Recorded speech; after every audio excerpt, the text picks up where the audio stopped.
नाजिया और आप सबका वेलकम है मेरे चैनल पे। तो मैं आज थायराइड का टॉपिक लेके आई हूँ। थायराइड की भी बहुत ज़्यादा रिक्वेस्ट आ रही थी हाइपर थायराइडिज्म पे, तो उसका भी मैं टॉपिक इंशाल्लाह आगे कवर करूँगी। लेकिन आज मैं आपसे हाइपोथायराइडिज्म के बारे में बात करने आई हूँ। तो हाइपोथायराइडिज्म मतलब लेवल कम होना, जैसे कि आपको नाम से समझ में आ रहा होगा कि थायराइड हार्मोन्स का लेवल कम होना। तो सबसे पहले अगर मैं आपको हाइपोथायराइडिज्म के बारे में डायरेक्टली बताती हूँ तो सही नहीं है। पहले मुझे आपको ये बताना चाहिए कि थायराइड ग्लैंड सिचुएटेड कहाँ होता है और इसके हार्मोन्स का काम क्या होता है। तो थायराइड ग्लैंड के बारे में पहले जानते हैं।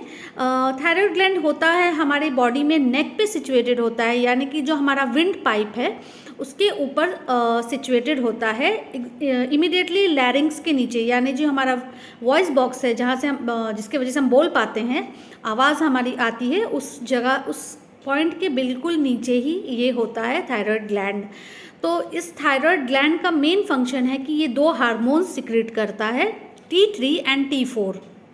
ये दो हार्मोन्स जो है ये हमारे बॉडी के मेटाबॉलिज्म को रेगुलेट करती है, हमारे बॉडी के टेम्परेचर को रेगुलेट करती है और मूड टर्म्स पे हमारे बॉडी के काम करती है। लेकिन ये T3 T4 को बैलेंस करने के लिए भी एक और हार्मोन होता है जो कि हमारे ब्रेन से डिस्चार्ज होता है, यानी कि ब्रेन के नीचे हमारे पिट्यूटरी ग्लैंड सिचुएटेड होता है, एक छोटा सा ग्लैंड होता है, वहाँ से TSH रिलीज होता है, जो TSH जाके थायराइड यानी कि T3 और T4 को स्टिमुलेट करता है। तो फिर हमारे थायराइड ग्लैंड से T3 और T4 एक्सपेल होता है, जो कि जाके सारे ऑर्गन्स की तरफ जाता है थ्रू ब्लड, और हमारे ऑर्गन्स के मेटाबॉलिज्म को वो प्रॉपरली मैनेज करता है। तो ये काम होता है इन हार्मोन्स का। तो T3 T4 जब कम हो जाते हैं इनके लेवल्स, तो उसे हम ये कहते हैं हाइपोथायराइडिज्म। तो इस केस में क्या होता है, TSH ज़्यादा हो जाता है लेकिन T3 T4 कम हो जाता है, क्योंकि आपको पता है जैसे TSH तो हमारे ब्रेन से निकल रहा है, लेकिन वो बार बार जाके T3 T4 को नॉक कर रहा है कि मतलब वो अपना काम करें, लेकिन T3 T4 नहीं निकल रहे हैं, या तो क्रिएट नहीं हो रहे हैं या तो फिर रिलीज़ नहीं हो पा रहे हैं। ये दोनों रीज़न हो सकता है। तो इस वजह से हमको हाइपोथायराइडिज्म की बीमारी हो जाती है। तो इसलिए मैं ये बताना चाह रही हूँ आपको कि ये दोनों चीज़ में फ़र्क है। हाइपोथायराइडिज्म और हाइपर थायराइडिज्म में अपोजिट होता है। तो उसका टॉपिक मैं बाद में करूँगी ताकि आपको कन्फ्यूजन ना हो दोनों की होम्योपैथिक मेडिसिन में। तो आज हाइपोथायराइडिज्म के बारे में बात करते हैं। तो फिर वैसे ज़्यादा कॉमन हाइपोथायराइडिज्म है इन कंपैरिजन टू हाइपरथायराइडिज्म, और बहुत ज़्यादा आजकल देखा जा रहा है, बहुत ज़्यादा कॉमन है। और इसके सिम्टम्स की तरफ आते हैं, इम्पॉर्टेंट सिम्टम्स इसके क्या होते हैं।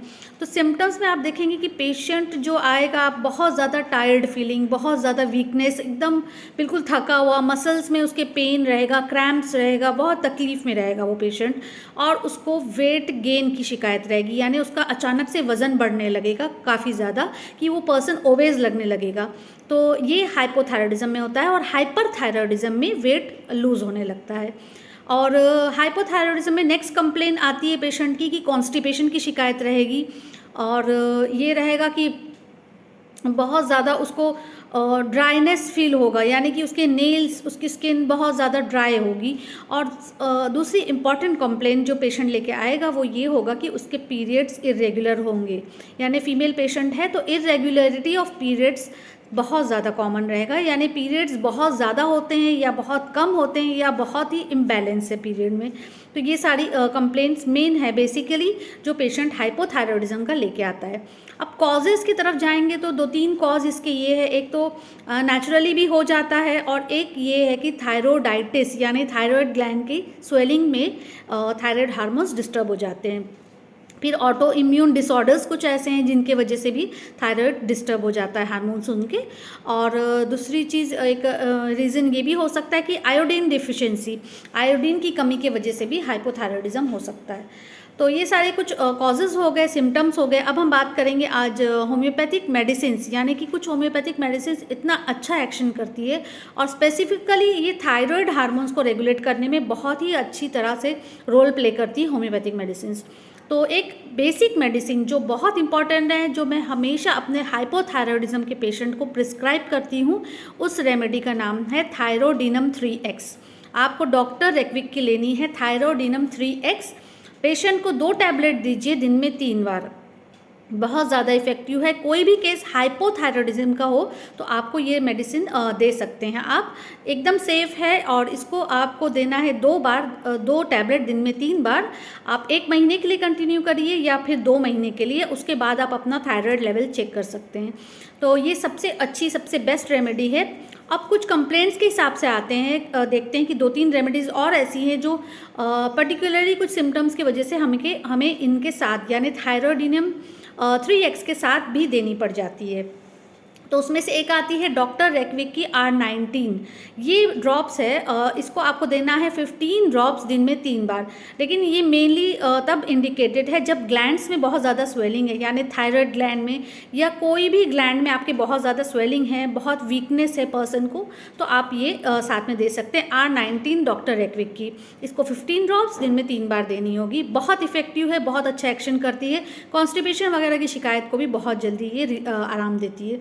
नेक्स्ट मेडिसिन मैं आपको ये बताऊंगी कि सेपिया इंडिकेट कर सकते हैं आप। सेपिया 30 पोटेंसी में देनी है, 2 ड्रॉप्स दिन में 3 बार। लेकिन ये आपको तब देनी है जब पर्सन बहुत लीन थिन है, मतलब बहुत ज़्यादा इमैशिएटेड है। हालांकि हाइपोथायरॉयडिज्म में जनरली पेशेंट ओबेस हो जाता है, लेकिन कुछ केस में थिन हो भी जाता है, तो उसमें आपको सेपिया 30 इंडिकेट करनी है। लेकिन पर्सन बहुत इरिटेबल है, मतलब वो कोई चीज़ उसको बर्दाश्त नहीं है, उसको अपने फैमिली के लोग भी कुछ कहते हैं तो उसको बहुत ज़्यादा बुरा लग जा रहा है, तो वो ऐसी फीमेल को आप सेपिया इंडिकेट कर सकते हैं। तो 2 ड्रॉप्स देना है आपको दिन में 3 दफ़ा। नेक्स्ट मेडिसिन आती है फाइटोलेका, आपको देनी है 30 पोटेंसी की। तो फाइटोलेका भी जब देनी रहेगी जब बहुत ज़्यादा पर्सन ओबेस है, यानी बहुत मोटा है और स्वेलिंग उसकी बढ़ती चली जा रही है और उसके ग्लैंड स्वेल है, उसको कॉन्स्टिपेशन है, उसको वीकनेस है, उसको फटीग फीलिंग है, थका हुआ महसूस करता है। ये सारी कंप्लेंट्स अगर पेशेंट बताता है तो आप उसको फाइटोलेका 30 थायरॉयडिनम 3X के साथ दे सकते हैं। तो ये बेसिक मेडिसिन है थायरॉयडिनम 3X, और उसके साथ ये 3 मेडिसिन है। ये तीनों में से जो सबसे ज़्यादा सूट आपको करेगी आपके कंप्लेंट के हिसाब से, वो साथ में देनी रहेगी। तो फाइटोलेका डी का भी यही डोज होगा, 2 ड्रॉप्स दिन में 3 बार। तो ये सारे मेडिसिन आपको 2 महीने तक कंटिन्यू लेना है और 2 महीने के बाद आपको टेस्ट करना है कि आपके लेवल थायराइड हार्मोन्स के कितने हैं। तो अगर जो कंप्लेंट्स मैंने आपको बताया, यानी जो सिम्टम्स आपको बताया, अगर वो आपके अंदर है तो आप जाके अपना पहले थायराइड लेवल चेक कराइए, उसके बाद ये मेडिसिन स्टार्ट करिए और इसको 2 महीना कंटिन्यूसली लेना है आपको। और दूसरी एक इम्पॉर्टेंट चीज़ ये कहना है कि अगर आप ऑलरेडी कोई एलोपैथिक या कोई और मेडिकेशन पे हैं थायराइड के, तो आपको एकदम से स्टॉप करके होम्योपैथी की तरफ शिफ्ट नहीं होना है।